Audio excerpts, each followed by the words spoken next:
Hello aspirants, કેમ છો? બધા મજામાં?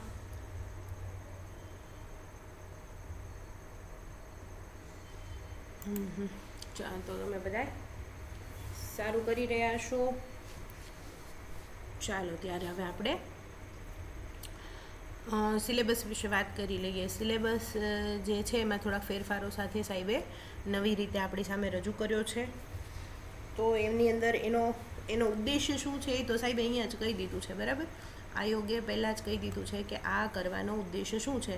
તો જો અહીંયા લખ્યું છે ચોખ્ખું કે આ જે કરવાનો ઉદ્દેશ્ય છે ને એ એટલો જ છે કે ક્લાસ 1-2ની સીધી ભરતી તથા બોર્ડ કોર્પોરેશનની જે વર્ગ 3ની ભરતી છે એનો અભ્યાસક્રમ જો એસટીઆઈમાં ડીવાયએસઓનો બધાનો જે હતો ને, બરાબર, એનો ફેરફાર શું કહેવાય, સિલેબસ લગભગ સેમ હતો. પણ છે ને એસટીઆઈમાં થોડુંક, હવે તો એસટીઆઈને ક્લાસ 1-2 બધાની જે છે ને શું કહેવાય પ્રિપરેશન એ સેમ જ થઈ ગઈ હતી, બરાબર. એટલે જે પ્રશ્નોનું લેવલ છે એ તે લગભગ સેમ થઈ ગયું હતું. તો એના માટે થઈને તમામ પરીક્ષાઓ માટે સામાન્ય અભ્યાસનો એક જ અભ્યાસક્રમ તૈયાર કરવામાં આવેલો છે, જેથી જુદી જુદી પરીક્ષા માટે જુદી આપણે છે ને શું કહેવાય અલગ અલગ પ્રકારના સિલેબસ જે છે એ ડાઉનલોડ એ ન કરવાની, એને જોવાય નહીં, બસ આ આટલું સામાન્ય અભ્યાસ એટલો થશે. પછી એ સિવાય જે જીપીએસસી સ્પેશિયલ ભરતી કરે છે, સ્પેશિયલ ભરતી એટલે શું કહેવાય કે મેડિકલ હોય, બરાબર, અથવા મેડિકલ લેવલના હોય, પછી લોનની ભરતી અલગથી થાય, પછી બધા વિભાગોમાં અલગ અલગ પ્રકારની ભરતી થાય, અકાઉન્ટ ઓફિસરની ભરતી થતી હોય છે. તો એ બધામાં તે છે ને 200 માર્કનો 100 માર્કમાં જીએસ આવે અને 200 માર્કમાં એનું જે પણ કંઈ સબ્જેક્ટ રિલેટેડ છે એ આવે, બરાબર, એવી રીતનું થતું હોય. તો એમાંય જીએસનો સિલેબસ તો હતો જ તે. તો એ સિલેબસ ને આ સિલેબસ બધો સેમ કરી નાખ્યો. એટલે હવે બધા માટે અલગ અલગ સિલેબસ શોધવાની જરૂર નહીં, સામાન્ય અભ્યાસનો આ એક સિલેબસ રહેશે. પછી જે અલગથી જે કોઈ પરીક્ષાની તૈયારી કરતા હોય, બરાબર, તો એમાં પાછું અલગ થઈ જશે. તો જુઓ આ રીતના છે. પહેલી આપણે વસ્તુ આની જોઈ લઈએ. ઇતિહાસનો પહેલાં તો ઇતિહાસમાં શું તફાવત થયો છે સિલેબસની અંદર એ જોઈ લઈએ, બરાબર. એટલે મૂળ કહેવાનો અર્થ એટલો જ છે કે તમારી જે છે ને એ પેલી સરળતા વધારવા માટે થઈને સિલેબસ ચેન્જ થયો છે. એટલે બીજું કશું આમાં બહુ ચિંતા કરવાની જરૂર નથી. તૈયાર તો તમારે જે કરવાનું હતું ને એ જ કરવાનું છે. જો ઇતિહાસ ને સંસ્કૃતિને બેને સેમ લઈ લીધું, એક જ જગ્યાએ લઈ લીધું. ખરેખર છે ને ઇતિહાસ અને સંસ્કૃતિને અલગ કરી જ ન શકાય, કારણ કે ઇતિહાસની અંદર તમે જે જો કોઈ પણ વસ્તુ રાજવંશ કોઈ પણ ભણો છો તો એના વંશ દરમિયાન સામાજિક, ધાર્મિક, આર્થિક જે પણ કંઈ થયા હશે ને ફેરફારો, એના જ આધારે સાંસ્કૃતિક ફેરફારોય થયા હશે, બરાબર. એટલે આમ જોવા જઈએ ને તો બે અલગ વસ્તુ છે જ નહીં. જેટલો ઇતિહાસ છે ને એ જ સાંસ્કૃતિક વારસાની અંદર સંલગ્ન થઈ જાય. અને યુપીએસસીમાં એમાં રાખ્યા એમ જ છે, બરાબર. તો આ રીતનું છે. અને આ જે 3 પોઈન્ટ કર્યા હતા, સિંધુ ખીણની સભ્યતા એક પોઈન્ટ હતો, પછી વૈદિક યુગ બીજો, વૈદિક યુગ, જૈન અને બૌદ્ધ ધર્મ આ બીજો પોઈન્ટ હતા, બરાબર. તો એને બધા ત્રણેયને એક જગ્યાએ લઈ લીધા, બરાબર. હવે આ જનરલાઇઝ થઈ ગયું, બરાબર. તો એ રીતના. અને પ્રશ્નોના ડિવિઝનમાં કોઈ ચેન્જ થશે કે નહીં એ હજી આપણને ખબર નથી. પણ પહેલાં અત્યાર સુધીના પેપર્સ જોઈએ તો આપણને એવું ખબર પડે કે સિંધુ ખીણની સભ્યતામાંથી 2-3 પ્રશ્નો આવતા હોય છે જનરલી. અને વૈદિક યુગ, જૈન ધર્મ અને બૌદ્ધ ધર્મમાંથી એકાદો પ્રશ્ન દર વખતે આવતો હોય છે, બરાબર. સિંધુ ખીણની સભ્યતા ઇમ્પોર્ટન્ટ હતી, મેઇન્સ અને પ્રિલિમ્સ બેયના પહેલામાં ઇમ્પોર્ટન્ટ હતી. પછી મધ્ય એશિયા, આ જે વિદેશી આક્રમણો હતો ને એની બદલે શબ્દ લખી નાખ્યો મધ્ય એશિયા, એટલે થોડુંક સમાવેશી થઈ ગયું, બરાબર. થોડુંક હોલિસ્ટિક એપ્રોચ રાખવા માટે થઈને આ શબ્દ ચેન્જ કર્યો છે. પછી પ્રાચીન, મધ્યકાલીન, અર્વાચીન ભારતના તેમજ ગુજરાતના મુખ્ય રાજ્યો બધા જ આવી ગયા, બરાબર. આમાં એટલે છે ને જનરલાઇઝડ બધાનું તમારે કરવાનું છે, બરાબર. જે ઇમ્પોર્ટન્ટ છે એ તો ઇમ્પોર્ટન્ટ જ છે. જો સમજી લો, ગુપ્ત ઇમ્પોર્ટન્ટ છે તો છે જ, મૌર્ય ઇમ્પોર્ટન્ટ છે તો છે જ, બરાબર. પહેલાં આના નામ સહિત અલગ અલગ આપેલું હતું અને હવે આ બધું એકમાં કરી નાખ્યું. અને એમાંય તે શું કરવાનું છે, એના શાસકો કરવાના. તો શાસકોના નામ ખાસ કરી લેવાના. પછી વહીવટી તંત્ર, આપણે નામ તો ખબર હોવી જોઈએ કે અશોક હતો તો મૌર્યનો હતો, ચંદ્રગુપ્ત મૌર્ય હતો તો મૌર્ય ન જતો, બરાબર, સ્થાપક હતો એમ. તો સ્થાપક અને એનો અંતિમ રાજા એ ખાસ યાદ કરી લેવાના. પછી વહીવટી તંત્ર તો એમનું કરવાનું જ હોય, બરાબર. સામાજિક, ધાર્મિક અને આર્થિક, આ 3 વસ્તુઓનું સરસ મજાનું એક આખું અલગ પેલું તમારે છે ને આવું પેલું ટેબલ બને ને એ રીતનું જો બનતું હોય ને તમારાથી, તો તમારે બનાવી લેવાય આવી રીતે. સમય હોય એના માટે આ કામ આવું કરવું જોઈએ ઇનોવેટિવલી. મારી પાસે સમય નહોતો એટલે મેં નહોતું કર્યું, હું તમને ખાલી આઈડિયા આપી શકું. આ રીતે લખ્યો, આ વંશ લખ્યો, પછી અહીંયા લખ્યું સામાજિક સુધારા, અહીંયા લખ્યા ધાર્મિક સુધારા, અહીંયા લખ્યા શું છે વહીવટી તંત્રના સુધારા અને આર્થિક પરિસ્થિતિઓના સુધારા, બરાબર. આ રીતનું એક સરસ મજાનું ટેબલ તમે બનાવી દો ને, પછી તમારે એ જ વાંચવાનું રહે. મોટા જબર ફૂલ સ્કેપ પેજ ઉપર 2-3 પેજમાં બનશે, 2-3-4 પેજમાં બનશે, અને એને પછી તમારે જે વાંચવાનું ડેસ્ક હોય ત્યાં લગાવી દો, એને વાંચ્યા કરો, તો તમને ઘણું બધું એનાલિસિસ એ પછી આના ઉપરથી થશે, બરાબર. એ તમે જ્યારે જાતે કરશો ને ત્યારે તમને ખ્યાલ આવશે. તો આ રીતનું થઈ શકે. એટલે આ સાથે સ્ટ્રેટેજી તમારી જો આવી ગઈ. અને આ છે ને પોઈન્ટ થોડાક નાના થઈ ગયા, ઓલું પહેલાં અલગથી કરવું પડતું હતું એના કરતાં જો તમે ઇતિહાસ અને મારી પાસે આનો પહેલાંનો સિલેબસ એ છે, જોઈએ આપણે. જો ક્યાં ગયો, એક જ મિનિટો.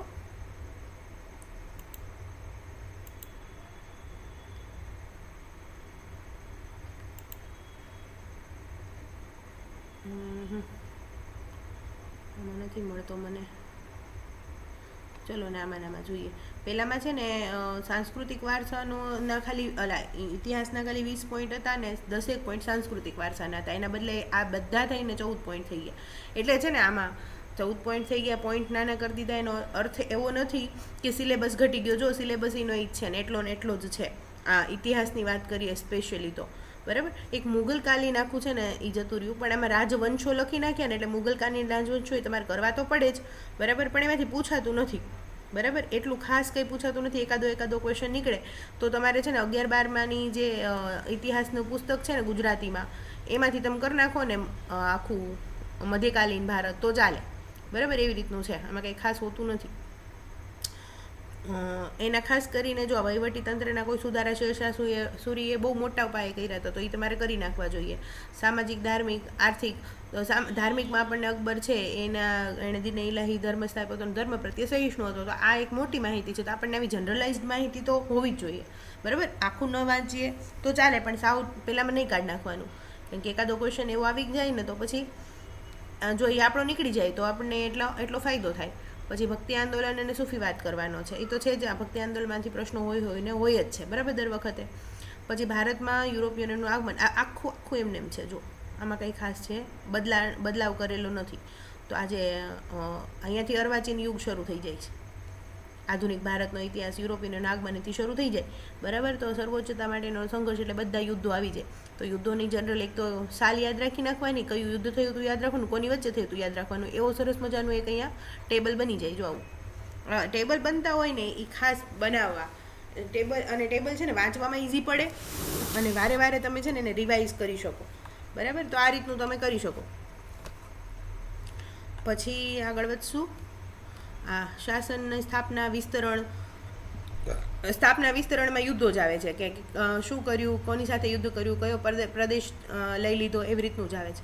પછી ભારત અને ગુજરાતમાં 1857નો સંગ્રામ, તો એ અલગથી આવતો, એના બદલે એકમાં બધું જોઈન કરી નાખ્યું. એટલે આખો આધુનિક ભારતનો ઇતિહાસ છે ને આમાં લઈ લીધો, બરાબર. અને થોડુંક જનરલાઇઝ કરી દીધું, બરાબર. જે સ્પેસિફિક હતું ને એને. તો હવે છે ને ક્વેશ્ચનમાં કઈ રીતના ફેરફાર થશે એ તો પેપર આવશે પછી જ ખબર પડશે. પણ આપણી તૈયારીમાં કોઈ બહુ જાજો ઇતિહાસના સંદર્ભે ફેરફારમાં તફાવત થતો નથી, બરાબર. 19મી સદીમાં ભારત, ગુજરાતના ધાર્મિક અને સામાજિક સુધારા આંદોલનો, ભારતની સ્વતંત્રતા માટેની ચળવળ, ભારત અને વિદેશી ભારતીય ક્રાંતિકારો, બસ આ રીતના છે. જો ભારતમાં અને વિદેશમાં ક્રાંતિકારીઓ, ભારતીય ક્રાંતિકારીઓ અને ક્રાંતિકારી પ્રવૃત્તિઓ બહુ ઇમ્પોર્ટન્ટ છે. આ દરેક પોઈન્ટમાંથી પ્રશ્નો આવતા જ હોય છે, બરાબર. એટલે જે આધુનિક ભારત છે ને એ તો આખું જ ઇમ્પોર્ટન્ટ છે, કારણ કે આખું પેપર જો 50 માર્કનું પેપર નીકળતું હોય ને તો એમાં ઘણો બધો પાર્ટ જે છે ને, ઘણો બધો, એટલે હું તમને કહું કે 50 ક્વેશ્ચન હોય ને તો એમાંથી 25થી 27, 28, ક્યારેક 30 ક્વેશ્ચન જે હોય ને એ આધુનિક ભારતમાંથી જ હોય. એટલે મધ્યકાલીન અને પ્રાચીન એમાં બેયમાંથી થઈને 20 માર્કનું જ નીકળતું હોય દર વખતે, બરાબર. તમારે છે ને પેપર જોઈ લેવાનું. હું કહું માની નહીં લેવાનું. તમે જ્યારે હવે આમાં હવે તમને થોડુંક ખબર પડતી હોય પેપરની અંદર કે કયા પોઈન્ટમાંથી કયો ક્વેશ્ચન છે જે બિગનર છે એને, તો તમારે જોવાનું પેપર્સની અંદર, બરાબર. કોઈ પણ કે હું એક નહીં, કોઈ પણ કે એ સીધું નહીં માની લેવાનું, બરાબર. આપણે થોડીક આપણું પોતાનું ભગવાને સ્વતંત્ર મગજ આપ્યું છે ચલાવવાનું, બરાબર. આ એક માર્ગદર્શન માટે છે કે જો આવું આવશે. હવે તમે જાતે જુઓ ને તો ખબર પડે. આ કોઈ પણ તૈયારી કરાવતા કોઈ પણ કોચિંગવાળા બધા તમને શું કરશે, માર્ગદર્શન આપશે, પણ જ્યારે કરવાનું તો તમારે જાતે જ છે, બરાબર. આ પહેલાં લેક્ચરમાં તમને કીધું હતું, અને અત્યારે હું તમને કહું છું, અને મારો અથવા તો કોઈ પણ કોચિંગનો અથવા તો કોઈ પણ તમને શીખવાડવા બેઠું છે એ મેન્ટરનો ઉદ્દેશ્ય એટલો જ હોય, અથવા તો એનો હેતુ એટલો જ હોય કે એ તમને માર્ગદર્શન આપી શકે કે જો આ રીતે જવાય ને આ રીતે ન જવાય, આ રીતે જશો તો લાંબુ પડશે, આ રીતે જશો તો તમે શોર્ટમાં પહોંચી જશો, બરાબર. એ રીતનું જ હોય. પછી છે રાષ્ટ્રીય આગેવાનો. જો અહીંયા છે ને પહેલાં સરદાર વલ્લભભાઈ પટેલ, ગાંધીજી, સુભાષચંદ્ર બોઝ ને આંબેડકર, આ 4ના અલગ અલગ નામ સહિત આપેલું હતું, તો એ બધાને ભેગું કરી નાખ્યું, બરાબર. હવે કોઈનું નામ નથી એટલે જનરલાઇઝ થઈ ગયું થોડું. એટલે હવે તમારે છે ને બધા જ ઇમ્પોર્ટન્ટ થઈ જાય. બધાનો જે ફાળો છે એ કયો હતો, દાખલા તરીકે આમાં નામ આવતા ને સ્પેસિફિક, તો ગાંધીજી પ્રત્યે વધારે કરવું પડતું, ગાંધીજીના 2-3 પ્રશ્નો નીકળતા, તો એ રીતે કરવું પડતું. પણ હવે થઈ ગયું જનરલાઇઝ, એટલે તમારે હવે બધા જ જેટલા પણ ક્રાંતિકારીઓ તમારા ધ્યાનમાં આવે, બરાબર, જે ઇમ્પોર્ટન્ટ છે, જેના નામ આપણને ખબર છે એ તો ખરા જ, એટલે પણ જેના નામ આપણને ખબર નથી એના તો થોડું અને એ વાંચવામાં આવે ત્યારે આપણે એના વિશે થોડુંક વાંચી લેવું પડે, બરાબર. પછી આઝાદી પછીનું ભારત અને ગુજરાત, બરાબર. આ એક જનરલાઇઝ ટોપિક થઈ ગયો, એટલે આની અંદર જીકેવાળા બધા ક્વેશ્ચન છે ને એ આવી શકે. પછી ભારત અને ગુજરાતનો સાંસ્કૃતિક વારસો. જો અહીંથી સાંસ્કૃતિક વારસો 7 પોઈન્ટમાં આખું તમારું હિસ્ટ્રી જે છે ને એ પતી ગયું, બરાબર. જે સચ હિસ્ટ્રી છે એ તમારું આપણું આખું 7 પોઈન્ટની અંદર પતી ગયું, જે 3 પ્રાચીન, મધ્યકાલીન અને આધુનિક. પછી અહીંયાથી આવે ભારત અને ગુજરાતનો સાંસ્કૃતિક વારસો, કળા સ્વરૂપો, બરાબર.